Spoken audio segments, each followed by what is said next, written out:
So, I want to talk about the subject of political populism as I see it. And I'm thinking of that familiar saying, "One man's populism is another man's listening to the people." I don't know who coined the phrase, but it's worth considering a little bit. I guess the first question is, what is political populism? Well, if being popular is populism, then there would be a lot of candidates for that. But I think it's a little bit more than that. I think it is tapping into areas that mainstream figures are reluctant to talk about because they're controversial.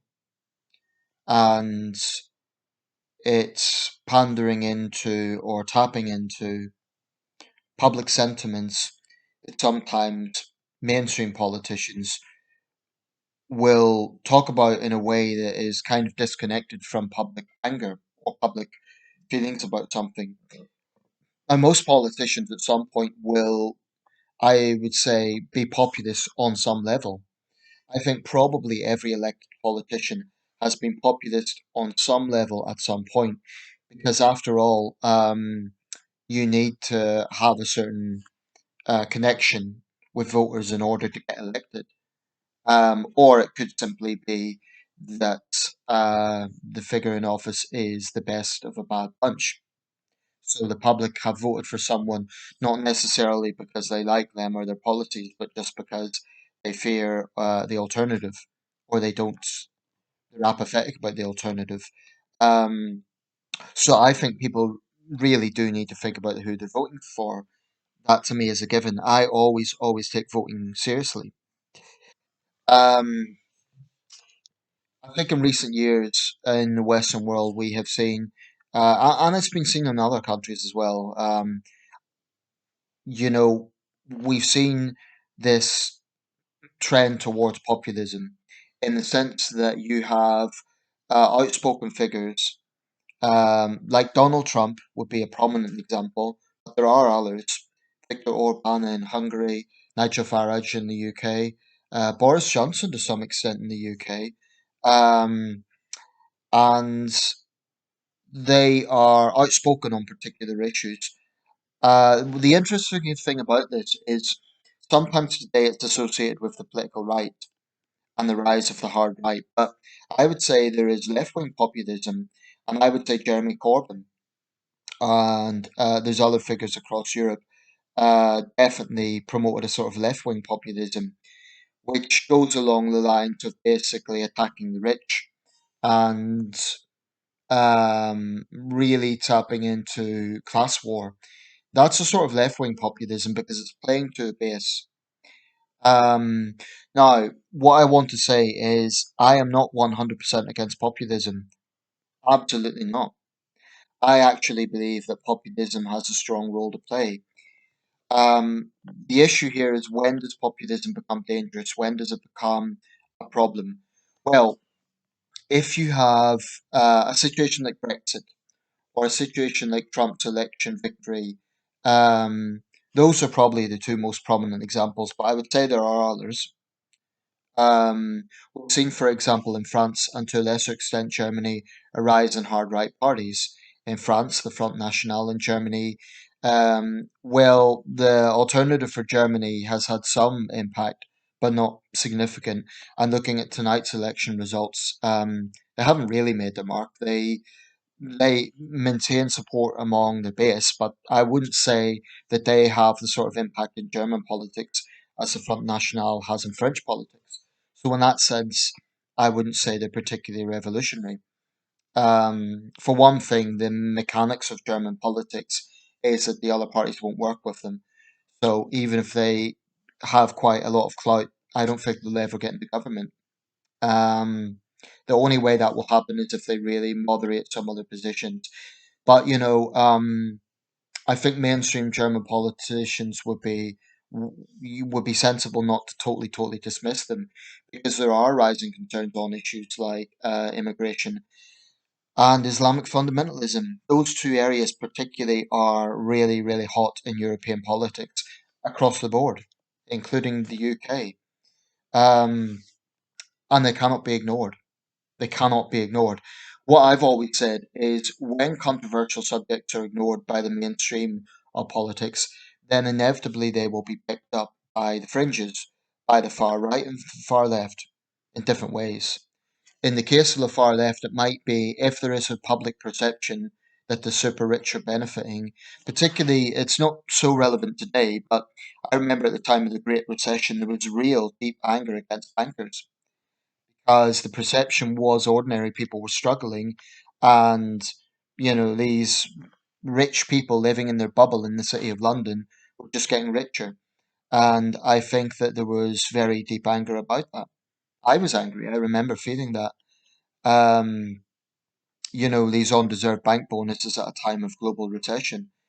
So I think that when you have a situation, as in a democracy, where you have this plurality, excuse me, oh, I've always found that word difficult, plurality of views, then inevitably you're going to get people who will gravitate more towards the further ends of it. Um, I'm a centrist, but this doesn't mean that I always agree with the mainstream. So I would almost be okay with calling myself a radical centrist. And what I mean by this is I don't think centrists need to reject populism. I don't think centrists need to see populism as necessarily a dangerous, sinister thing. I think populism gets a bad reputation because historically it's populism that led to the rise of dictators in Europe, figures like Hitler and Mussolini, and others. In terms of the left, populism led to figures like Chairman Mao in China. I mean, Mao was extremely populist when he turned the young people against the older generations, and he created a communist civil war essentially by turning young Chinese against the older generation of revolutionaries. So what you had in China was this very chaotic cultural revolution, and there is some signs that this might be breaking out again. Although Xi Jinping is not exactly a demagogue in the sense that he's not fiery. He's rather dull in some ways. Um, he's not a typical dictator in that sense of ranting and raving, but occasionally the ugly side comes through, like when he recently spoke about smashing the heads of those who dare to challenge 1.4 billion Chinese people. In India, Modi hasn't done anywhere near enough to tackle Hindutva extremism. Um, in Brazil, Bolsonaro is a prominent example of a populist. So actually, this has been seen all over the world. Putin's always been a populist in terms of presenting himself as a strong man, standing up against the neoliberal West. And there's other examples probably can be found in most countries on some level. In the recent Canadian election, there is the Canadian People's Party. Again, they don't. I would say they're a bit like the AFD in Germany. They're noisy, but I'm not sure if they really pack much of a punch. Um, because I would say Canada, a bit like Germany, is very wary of having very outspoken leaders. It kind of likes mainstream figures. So could a Donald Trump type character take over in Canada? I don't really see that happening, and I don't see it happening in Germany either. I mean, both Olaf Scholz and Armin Laschet are quite dull. They're relatively centrist figures. There's nothing scary about them, and that's what Germans like, understandably so. Um, in the case of this country, Boris Johnson is probably the closest we've had to a genuinely populist figure getting into number 10 in recent years. But Tony Blair and Margaret Thatcher were populist on some level. Thatcher probably more so, the Thatcherite revolution, her constant mantra about supporting small business and that sort of revolution. So she was a populist on some level. Thatcher wasn't above railing against the unions, against the EU. In the case of Tony Blair, he's remembered as a centrist figure, but that new Labour revolution of the late 90s, it was that because you had 18 years of Tory rule, you had Labour figures. Tony Blair is the most prominent, but there were others who recognised that the only way Labour would get into power was moving more to the centre. So I would almost call the new Labour revolution of the late 90s a centrist revolution because Tony Blair was not a political extremist. He was a centrist figure. Of course, to the left of the Labour Party, he was a closet Tory, and the Conservatives, he was espousing the sort of big state ideals of the left. So, in that sense, Blair kind of polarized both those sides. But, he won free general elections. Um, so I would say Blair was an example of a centrist populist. But then, of course, if Tony Blair was running today, his views on the EU would probably turn against him. Um, but Brexit in this country has been the big thing. I personally think that this current fuel shortage that we're having, the shortage of HGV drivers, um, other European countries have been affected. So I think it would be a mistake for Europhiles to connect that with Brexit. Having said that, I do think that Brexiteers will always have this go-to of rejecting anything to do with Brexit with any problems we ever face. And I think that's misguided. But Brexit is an example of the sort of issue that can really polarize people and get strong opinions. So that's why I wanted to just be the past. We've left the EU and that's the way it is. There's no realistic chance of another referendum happening. Um, in Scotland, I would say that the SNP is populist on some level because they always rail against bullying Westminster and overbearing Westminster. So actually, populism is not as outlandish as it seems because can be found in many quarters. Um, and getting back to this idea that one man's populism is another man's listening to people, well, the obvious follow up with that is that the mainstream don't listen. The mainstream are kind of in this bubble where they don't understand the anger and concerns of ordinary people. I think Keir Starmer's Labour is having big problems with this because although I don't feel that Starmer is as dangerous as Corbyn in terms of his worldview, I don't necessarily fear a Prime Minister Starmer in the same way of a Prime Minister Corbyn. I think that Starmer would be pro-West. I think he would be centrist in that sense. But I also feel that Starmer is basically imprisoned by the woke left of Labour. He has refused to basically recognise female biology. A journalist asked him, do women have a cervix? Is that a transphobic comment? And Starmer basically said, yes, I think that's something people should not say. In other words, he agrees it is transphobic. Um, his failure to speak out on Islamist extremism, such as the threats against a teacher in Batley, to me, this shows that Starmer is weak. He is not speaking out on areas that he should be speaking out on. Now, those are probably not major policy areas. For example, the Batley situation is a localized incident. Something like that is never going to determine a general election. But nevertheless, it does indicate where the leadership direction is going. It does indicate the political compass and the political ideology of Keir Starmer as a leader. And in my opinion, he has failed in that sense. I want a brave leader who's not afraid to touch on controversial subjects. Starmer is too safe in this sense.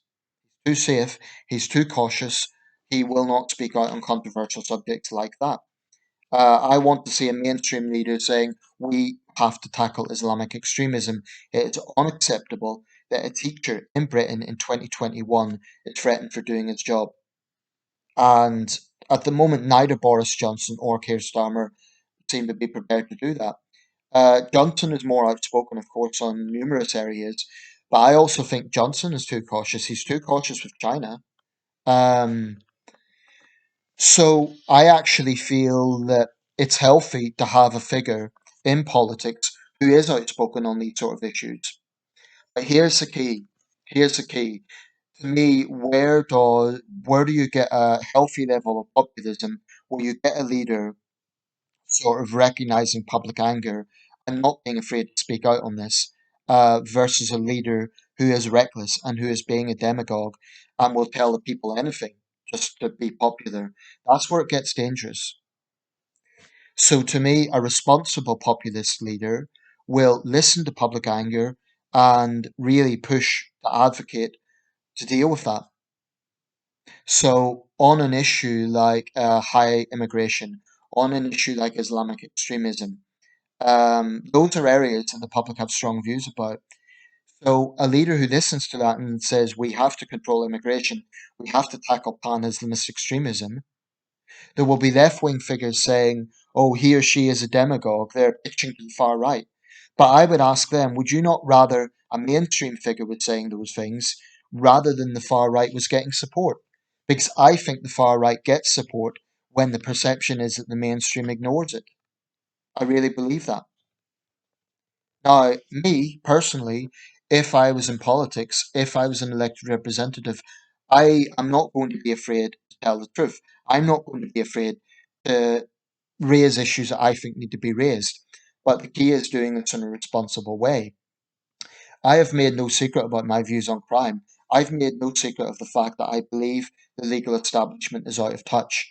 I've made no secret of the fact I think far too many judges are soft. Now that makes me a populist. That's a populist position.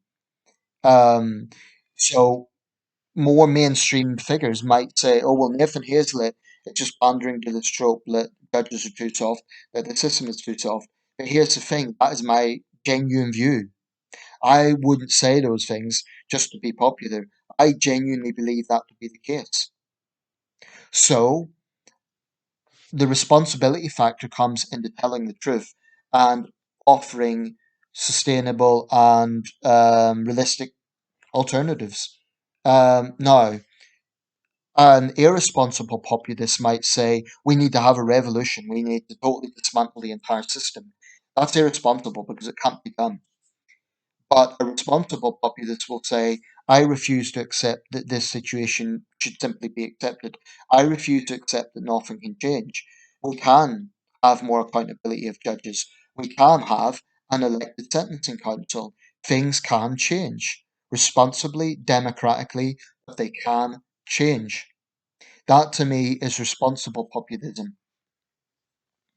Um, and I think people fear populism because they think that minorities are adversely affected. Because if a populist is railing against minorities, then they're inevitably in danger. Well, again, it's this question of what's responsible and what isn't.